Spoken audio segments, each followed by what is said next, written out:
शैतानी बरगद का पेड़। गांव के बाहर एक पुराना बरगद का पेड़ था। लोग कहते थे कि वह पेड़ शापित था। बड़े बुजुर्गों की मान्यता थी कि वहां रात में जाने वाला कोई वापस नहीं आता। गांव के बच्चों को भी वहां जाने से मना किया जाता था, लेकिन फिर भी उनकी जिज्ञासा उस पेड़ को देखने की बनी रहती थी। एक दिन रमेश और सुरेश नाम के दो दोस्तों ने हिम्मत करके उस पेड़ के पास जाने की ठानी। वे रात के समय वहां पहुंचे। हवा सर्द थी और अंधेरा घना। जैसे ही उन्होंने पेड़ के पास कदम रखा, उन्हें अजीब सी फुसफुसाहट सुनाई दी। अचानक पेड़ की शाखाएं हिलने लगी, मानो कोई अदृश्य शक्ति उन्हें रोकना चाह रही हो। सुरेश डर के मारे वापस भाग गया। लेकिन रमेश जिज्ञासावश वहीं खड़ा रहा। तभी उसे महसूस हुआ कि कोई उसे देख रहा है। उसने इधर उधर देखा, लेकिन कुछ नजर नहीं आया।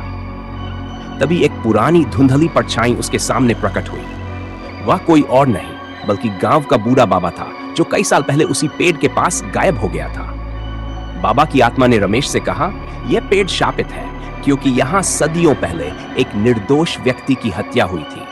उसकी आत्मा बदला लेना चाहती है।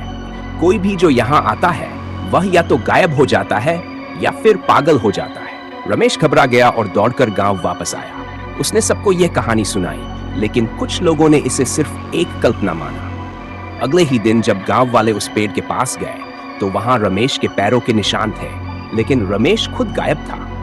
तब से गांव के लोग उस शैतानी बरगद के पास जाने की हिम्मत नहीं करते। कहते हैं, जो भी उसकी सच्चाई जानने की कोशिश करता है, वह खुद रहस्य बन जाता है।